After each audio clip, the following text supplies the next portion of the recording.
So hello everyone, welcome to boards made easy. Am Bharti Kaushal और आज हम आपका जो हिस्ट्री का चैप्टर नंबर 4 है that is thinkers beliefs and buildings, उसका 6th टॉपिक कवर करेंगे। ठीक है, तो इस चैप्टर का जो आपका पिछला टॉपिक था उसमें हमने डिस्कस किया था about the teachings of Buddha. ठीक है, उस टॉपिक में हमने क्या पढ़ा था, वी रेड अबाउट कि जो बुद्धा की टीचिंग्स थी वो सुत्त पिताका में इंश्राइंड थी। ठीक है, at the same time we one read की सुत्त पिताका के थ्रू काफ़ी सारी स्टोरीज जो हैं वो बताई गई थी। ठीक है, विच समहाउ शोड कि जो बुद्धा की टीचिंग्स थी they were based on super natural powers. ठीक है, लेकिन ऑन द अदर हैंड कुछ कहते थे कि नहीं, बुद्धा की टीचिंग्स जो हैं they are totally based upon reason and persuasion. Okay, उसके अलावा we even read about the Buddhist philosophy जिसमें जो कि मेनली फेवर करती थी towards striving a balance between the strict penance and the self indulgence, that is कि if you are doing morally wrong things while you are indulging in certain things which would provide you the pleasure, then in that case you would be strictly punished. Okay, उसके अलावा we even read कि Buddha emphasized more upon the individual agency and the righteous actions, okay, which could help a person to achieve that self realization and nirvana. Okay, ये पूरा जो concept था ये सारा हमने पढ़ा था पिछले टॉपिक में। ओके, अब इस टॉपिक में हम क्या पढ़ेंगे, will read about the followers of Buddha. ठीक है, वी हैव रेड अबाउट कि बुद्धा का जो क्वेस्ट था एनलाइटनमेंट में, मतलब उन्होंने एनलाइटनमेंट को अचीव कैसे किया था। ठीक है, सेकेंडली वी रेड अबाउट कि उनकी टीचिंग्स क्या थी। अब हम फाइनली पढ़ेंगे कि उनको फॉलो कौन करता था। ठीक है, मतलब कौन से लोग थे जो उनकी टीचिंग्स को सुनने आते थे। Okay, so soon there grew a body of disciples of the Buddha and he founded a Sangha or a Sang, that is an organization of monks who too became the teachers of Dhamma. ठीक है, कि क्या हुआ, you already know कि जो बुद्धा's teachings थी वो सारी ओरली ही इम्पार्ट होती थी। So there used to be groups of people who came to listen to Buddha. Okay, so क्या था कि अब लाइक विद टाइम क्या हो रहा था कि जो बुद्धा के लिए सपोर्ट था, यू कैन से कि बुद्धा के जो फॉलोअर्स थे वो बढ़ रहे थे। ठीक है, बेसिकली एक बहुत सारे उनके जो डिसाइपल्स थे, बहुत से लोग जो हैं उनके स्टूडेंट्स बन रहे थे। ठीक है, डिसाइपल्स का मतलब है स्टूडेंट्स बन रहे थे। ठीक है, एंड अल्टीमेटली अब क्योंकि उनके इतने सारे जो स्टूडेंट्स बन रहे थे जिसके चलते क्या हुआ, बुद्धा ने एक सांग बनाई। ठीक है, सांग क्या होता है, सांग होता है ना जैसे एक कलेक्टिव सी बॉडी थी। ठीक है, कलेक्टिव बॉडी या फिर यू कैन से एक ऑर्गेनाइजेशन थी मॉन्क्स की। ठीक है, मॉन्क्स की एक ऑर्गेनाइजेशन थी जो कि ultimately they were to become the teachers of Dhamma. अब आपको पता है कि बुद्धा जो है वो मेनली फोकस ही धम्मा की टीचिंग्स को स्प्रेड करने पे कर रहे थे, है ना। अब धम्मा की टीचिंग्स क्या थी, that is respecting your elderly, ठीक है, treating your even the slaves with good conduct, मतलब वो सभी चीज़ें जो एक आइडियल ह्यूमन बीइंग को करनी चाहिए, है ना, वो हमने पढ़ा था। तो अब जब बुद्धा इसी चीज़ को प्रीच कर रहे हैं तो एट द सेम टाइम अब जो उनके स्टूडेंट्स होंगे वो भी तो सेम ही काम करेंगे ना। तो वो जो ऑर्गेनाइजेशन थी ना पूरी मॉन्क्स की, वो भी टीचर्स ऑफ धम्मा ही बन गई। Okay, now these Monks lived simply. अब ये जो मॉन्क्स थे ये भी बहुत ही सिंपल लाइफ लीड कर रहे थे। ठीक है, possessing only the essential requisites for survival. ठीक है, कि बहुत ही सिंपल लाइफ जी रहे थे जिसमें वो सिर्फ एसेंशियल चीज़ें जो कि एक बेयर सर्वाइवल के लिए नेसेसरी है, सिर्फ वो चीज़ें उनके पास रहती थी, अदरवाइज और कुछ भी एक्स्ट्रा नहीं था। ठीक है, such as they kept a bowl to receive food once a day from the laity. ठीक है, तो क्या था कि बड़े ही बेसिक रिक्विजिट्स, बड़ी एसेंशियल जो इंपॉर्टेंट चीज़ें जो उनके सर्वाइवल के लिए नेसेसरी है, they were just keeping those things with themselves. जैसे mainly they used to keep a bowl. ठीक है, वो बाउल भी क्यों होता था उनके पास, ताकि वो उसमें उन्हें फूड मिल सके, जो कि कौन देगा, लाइटी देगी। लाइटी क्या है, लाइटी इज बेसिकली जो एक ऑर्डिनरी लोगों का, ऑर्डिनरी लोग हैं। ठीक है, मतलब which is distinct from the clergy, मतलब जो हाई क्लास या एरिस्टोक्रेटिक क्लास से जो एक डिफरेंट एक ग्रुप है ना ऑर्डिनरी पीपल का, वो लोग उन्हें जो है फूड सर्व करते थे वंस अ डे। उसको रिसीव करने के लिए they just use to keep a bowl as an essential requisite for the survival. Okay, now as they lived on alms they were known as bhikkhus. ठीक है, अब क्योंकि वो एम्स पे सर्वाइव करते थे जिस वजह से उनको भिखूस बोला जाता था। अब देखिए एम्स क्या होता है, एम्स इज बेसिकली जैसे आप लोग मनी देते हो ना नीडी लोगों को, दैट्स एन एम, है ना। तो अब क्योंकि वो इन एम्स पे सर्वाइव करते, that is they used to receive food from the laity, इसकी वजह से दे वर कॉल्ड द भिखूस। ठीक है, भिखूस का क्या मतलब होता है, देखो लिटरल मीनिंग इसका है भिक्षु। भिक्षु वर्ड आपने सुना होगा, दैट मीन्स अ बेगर, है ना, एक मेंडिकेंट, है ना। तो इस वजह से since they survived on these AIIMS, AIIMS is basically जो आप मनी देते हो टू द नीडी पीपल, तो इस वजह से देवर कॉल्ड भिखूस, पर यहाँ पे it is referring to the Buddhist monks, ठीक है, या बुद्धिस्ट सेंट्स।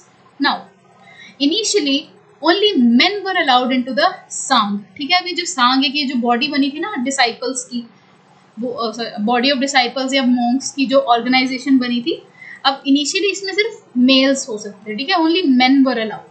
पर बाद में क्या हुआ, later on woman came to be admitted. ठीक है, वुमन को भी अलाउ कर दिया गया कि they could also become the member of the sangh. Now अब ये ऐसा क्यों किया गया या किसने किया? So according to Buddhist text this was made possible through the mediation of Ananda. ठीक है, कि ये वुमन को सांग में मेंबर बनने के लिए अलाउ करवाने के लिए जो बुद्धा से रिक्वेस्ट किसने की थी? आनंदा ने की थी, जो कि he was one of the dearest disciples to Buddha and he persuaded him to allow women to sang. तो it was because of Ananda, ठीक है, जिन्होंने बुद्धा को रिक्वेस्ट किया कि आप वुमन को भी अलाउ कर दीजिए कि वो भी सांग का पार्ट बन सके, एंड बुद्धा ने भी उनकी रिक्वेस्ट को एक्सेप्ट कर लिया क्योंकि Ananda was one of the dearest disciple to Buddha. Okay, now the Buddha's foster mother Mahaprajapati Gautami was the first woman to be ordained as a bhikkhuni. ठीक है, ये आपका 1 मार्कर के लिए इंपॉर्टेंट है। ठीक है, 1 मार्कर के लिए आपको ये याद रखना है कि who was the first woman who came to be ordained as a भिखुनी। So भिखुनी first woman was Buddha's foster mother Mahaprajapati Gautami. foster mother क्या होता है? foster mother is कि जो who is not his biological mother। ठीक है, बुद्धा की वो बायोलॉजिकल मदर नहीं थी, she was a foster mother।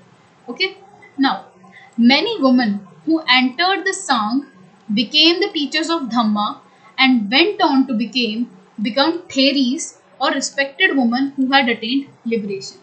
ठीक है, वे जितनी भी वुमन थी ना जिन्होंने सांग ज्वाइन की थी, first of all these became the teachers of Dhamma because they were preaching dhamma principles of dhamma to different groups of people, है ना।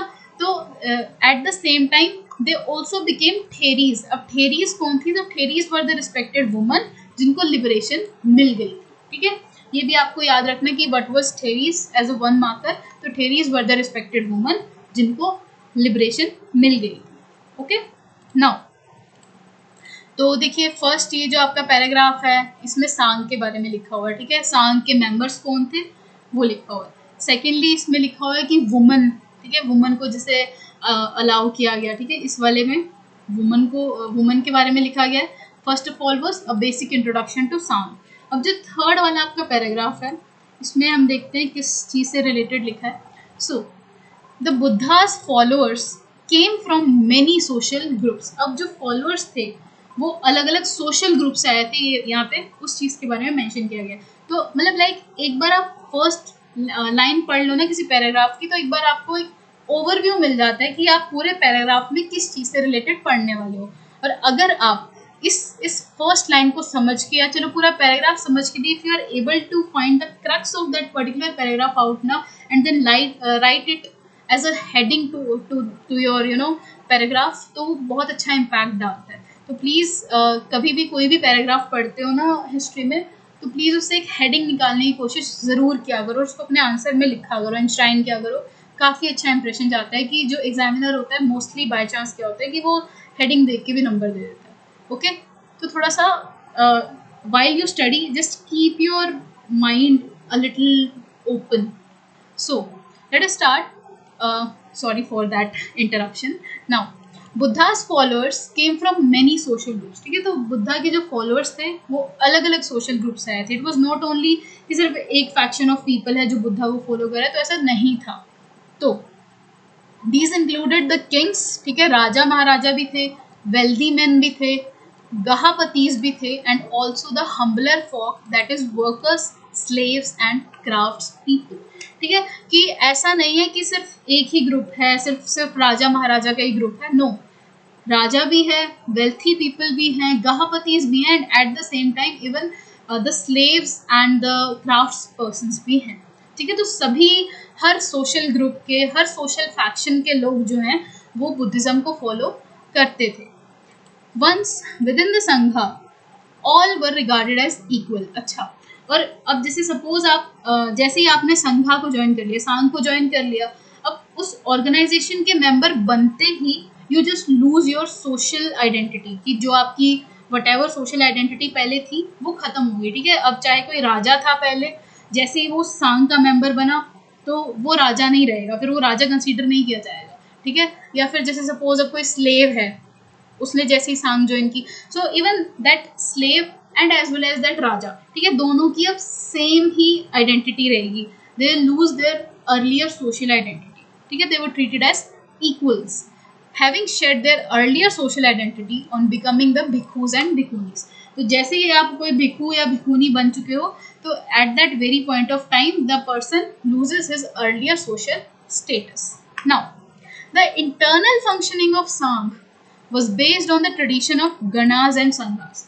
ठीक है, where a consensus was arrived at through discussions।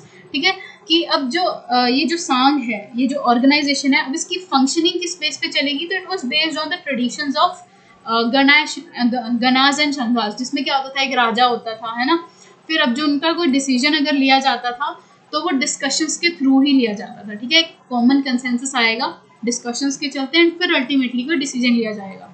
But suppose अगर consensus नहीं आ पाता था तो क्या होता था, अल्टीमेटली वोटिंग की जाती थी ऑन दैट पर्टिकुलर सब्जेक्ट। कि सपोज करो किसी सब्जेक्ट पे डिस्कशन चल रही है एंड एक कॉमन कंसेंसस लाने के लिए, बट अगर कॉमन कंसेंसस नहीं आ रहा तो क्या होगा, वोट कराया जाएगा, फिर उस वोट के बेस पे वो पर्टिकुलर सब्जेक्ट जो है डिसाइड किया जाएगा कि इसको अडॉप्ट करना है या नहीं करना। ठीक है, that was the functioning of सांग। तो इसमें आप क्या क्या लिख सकते हो, देखो जैसे इसमें फर्स्ट ऑफ ऑल आ जाएगा कि सोशल, अलग अलग सोशल ग्रुप से आए थे। फर्स्ट थिंग आप ये लिख सकते हो कि एक डाइवर्सिटी सी काइंड ऑफ थिंग थी।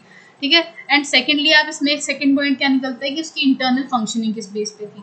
ठीक है, तो ये एक ओवरव्यूज हो जाते हैं पैराग्राफ के, जिसके चलते एक तो आपको वो पैराग्राफ भी ब्रशअप हो जाता है और एट द सेम टाइम आपको एग्जाम में लिखने का मैटर भी मिल जाता है। ठीक है, इसमें दो कैप्शन दो आपकी हेडिंग्स आ सकती हैं। ठीक है, फर्स्ट ऑफ ऑल की जो सोशल ग्रुप्स थे अलग अलग थे। ठीक है, मतलब बेसिकली कॉम्पोजिशन लिख सकते हो इसको आप। ठीक है, सेकेंडली अब ये वाला है इंटरनल फंक्शनिंग, इसको आप एज डिस्कस्ड एक बार हेडिंग लिख के फिर उस पैराग्राफ को शुरू करोगे ना, बहुत अच्छा इम्पैक्ट जाता है आंसर पे। Okay, so now let's move on. अब ये एक छोटा सा पैराग्राफ है आपका। It suggest Buddhism grew rapidly both during the lifetime of Buddha and after his death. ठीक है, अब आप कहेंगे, जैसे अब हमें पता भी है कि जो बुद्धिस्ट टीचिंग्स हैं उसको अगर हम रिटन रिकॉर्ड की बात करें तो डेफिनेटली वो बुद्धा की डेथ के बाद ही बने, है ना। तो अब ऐसा नहीं था कि बुद्धिज्म जो है वो सिर्फ तभी तक चलती रही जब तक Buddha was alive. So even after his death जो है बुद्धिज्म के प्रिंसिपल्स स्टिल लोग फॉलो करते थे। ठीक है, उसका सपोर्ट तब भी बढ़ रहा था। ठीक है, कैसे और क्यों, मतलब ऐसा क्यों है? ऑब्वियसली देखिए, बुद्धा वाज काइंड ऑफ एक कॉर्नर स्टोन है ना, उनके बिना कहीं ना कहीं वो ऑथेंटिसिटी लाना मुश्किल है एक रिलीजन में। बट द थिंग इज, वही बात हो गई कि even after his death still it is followed compassionately, followed properly. But why?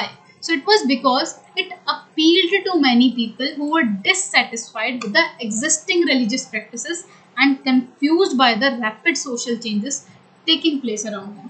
तो ऐसा क्यों था? क्योंकि ये उन लोगों को भी अपील कर रही थी जो लोग ऑलरेडी ही परेशान थे, डिससेटिस्फाइड थे, क्योंकि उन्हें समझ ही नहीं आ रहा था कि भी करंटली ये जो सोशल सिचुएशंस चल रही हैं यहाँ पे हमें किस फेथ को फॉलो करना चाहिए। ठीक है, किस चीज़ को एक्सेप्ट करना चाहिए, है ना, कि कौन कौन से प्रिंसिपल्स आर जेन्युइनली जस्टिफाइड। ठीक है, they were finding it hard to understand everything. वो जो उस टाइम पे जो सोशल सिनेरियो था, ठीक है, उस चीज़ को समझ नहीं आ रहा था उन्हें। तो जब उन्होंने ये बुद्धिस्ट प्रिंसिपल्स को सुना या बुद्धिस्ट फिलोसफी को समझने की कोशिश की तो कहीं ना कहीं वो उनको अपील की। Okay, now the importance attached to the conduct and the values rather than the claims of superiority based on birth the emphasis placed on metta and karuna, especially for those who were younger and weaker than oneself, were the ideas that drew men and women to Buddhist teachings. मतलब the one important thing जो कि लोगों को काफ़ी ज़्यादा appeal की वो क्या थी कि क्योंकि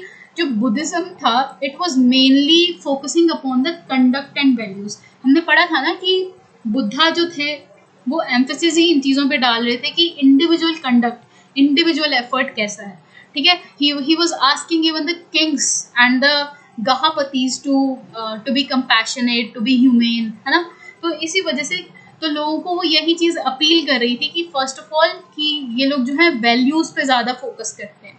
ठीक है, rather than that superiority based on birth. जैसे what we read even जैसे some things which were enshrined in धर्म सूत्रास, ओके, कि 4 वर्णास, तो all those things जो कि कुछ लोग फेवर नहीं करते थे, या कहीं ना कहीं पीपल यूज टू फील कि rather than focusing upon that aspect जहाँ पे वो सुपीरियोरिटी और इन्फीरियोरिटी कॉम्प्लेक्स एग्जिस्ट कर रहे हैं या सोशल डिफरेंसेस या सोशल इनइक्वालिटीज़ एग्जिस्ट कर रहे हैं, तो उससे बेटर है कि जो हमें टीचिंग्स मिल रही हैं through conduct and values, okay, कि it is paying more values towards compassion towards other fellow beings, है ना, कि वो दूसरे ह्यूमंस को भी एक साथ रखने की बात कर रहा है, कि that idea appealed to most men and women, जिसके चलते many of them became the followers of Buddhism. Okay, so with this आपका ये जो टॉपिक है that is the followers of Buddha, ये यहाँ पे ख़त्म होता है. सो जो इसका नेक्स्ट टॉपिक है स्तूपास, वो हम नेक्स्ट वीडियो में कवर करेंगे. So for this thank you very much and have a nice day.